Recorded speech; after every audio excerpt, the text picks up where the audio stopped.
كل الناس اللي في الدنيا وكل السوشيال ميديا واكتر حاجة واكتر المواضيع اللي تلاقوها ترند هي مواضيع اللي بتتكلم عن الستات. ليه الستات بيحصل لهم، ليه الستات ما بيحصلوش على حقوقهم، ليه كل الكلام ده.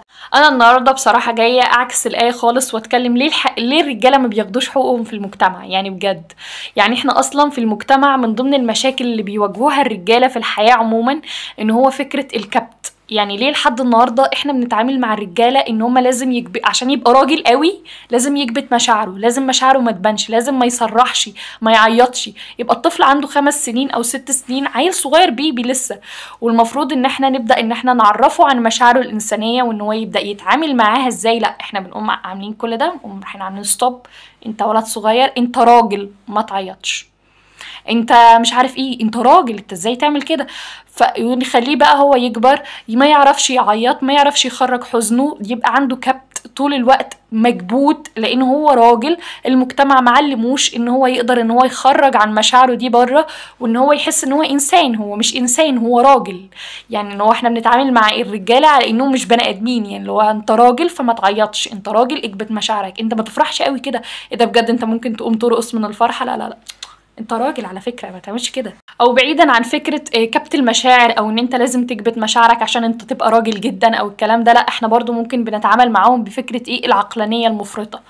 انت لازم تكون طول الوقت عاقل، انت لازم تكون طول الوقت حكيم، انت لازم طول الوقت ان انت تكون قاعد بتتكلم في مواضيع عقلانية بحتة، بتتكلم مثلا في مشاكل البيروقراطية، وبتتكلم في الرأسمالية وفي الديكتاتورية. على فكرة انت راجل، انت ازاي ممكن تقعد تتكلم عن اي حاجة عادية خالص في الحياة او تافهة، او انك تقول رأيك فيها، او انك تقعد تهزر وتنكت وتقول نكت، وان انت تهزر وتعمل وتشير ميم وكده؟ لا، انت راجل، فانت لازم تكون حافظ مكانك كده وقاعد راجل. يعني لازم تكون عقلاني بطريقه مفرطه. الحاجات دي بتاعت البنات، التفاهه دي بتاعت البنات مش بتاعت الرجاله خالص. كمان تالت حاجة معانا هي فكرة ايه؟ فكرة ان هو مادام انت بقيت راجل بقى خلاص، احنا كبتنا مشاعرك وانت ما بقاش عندك مشاعر خالص وبقيت مكبوت، خلاص بقيت عقلاني مفرط جدا. ايه بقى؟ ما تنزل المجتمع، لازم يكون عندك هوس في الحياة بانك تحقق ذاتك، لازم انت تكسر الدنيا، ولازم تكون بتعمل كل الحاجات، لازم تكون اكستريم جدا على فكرة عشان انت راجل. فانت لازم ان انت دلوقتي تثبت نفسك طول الوقت ان انت راجل، ما تخيبش املنا فيك. طب انت دلوقتي كانسان طبيعي خلاص وانهارت، جالك وقت ان انت ممكن تنهار فيه، او وقت ان انت ممكن تكون مش قادر ان انت تكمل فيه. ايه ده؟ انت بجد ممكن تطلب مساعدة من حد؟ ما احنا قلنا بقى انت راجل، ما ينفعش تطلب مساعده من حد، ما ينفعش ان انت تقول ان انت منهار، ما ينفعش ان انت تقول ان انت فاقد الشغف، او ان انت دلوقتي ما عدتش قادر ان انت تعمل حاجه. لا لا، دي الشغل مش من الرجوله خالص ان انت تعمل كده. مين يا جماعه اللي قال الكلام ده؟ يعني بجد نفسي اعرف الناس اللي جايبه افكارها عن الجموديه جدا دي جايباها منين بجد.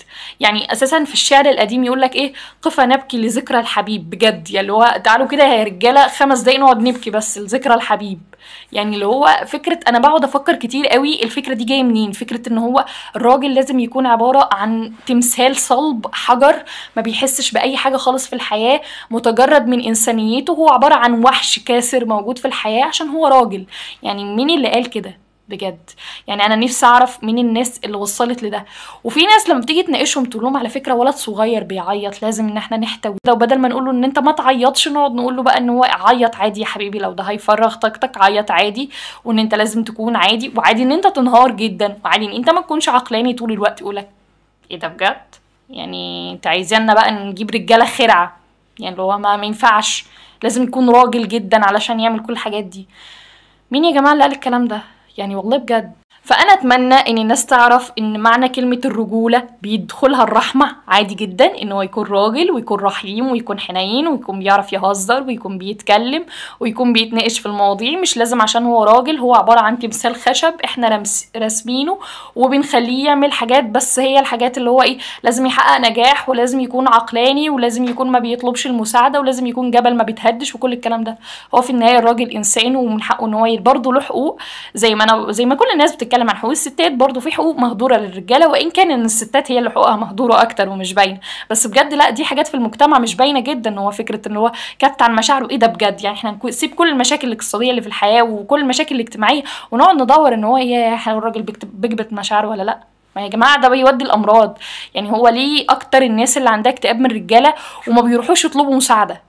يعني هو بتلاقي راجل مكتئب حرفيا، هو ما ينفعش ان هو يطلب مساعده، هو ما اترباش على كده، وما يعيطش وما يعملش، وتلاقيه طالع يا عيني عنده مشاكل نفسيه كتير قوي ومعقد، وبيجيب على الستات بقى اللي احنا بنطالب بحقوقها، يعني اللي هو بيجي على الست اصلا. طب الراجل اللي موجود مع الست ده ما هو معقد، عشان كده هو طلع ست معقده، فتحلف في دايره كده ملهاش اي نهايه خالص، ونقعد نبص كده نلاقي نفسنا مش فاهمين اي حاجه، والدنيا بايظه خالص.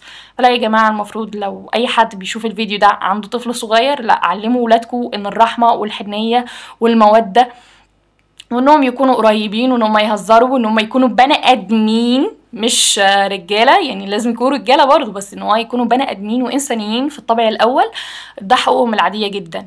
غير كده فده يعني موروثات نتمنى ان هي تتعدم، يعني ان هو تبقى منقرضه بعدين، يعني ما نتمناش الافكار دي تكون لسه موجوده.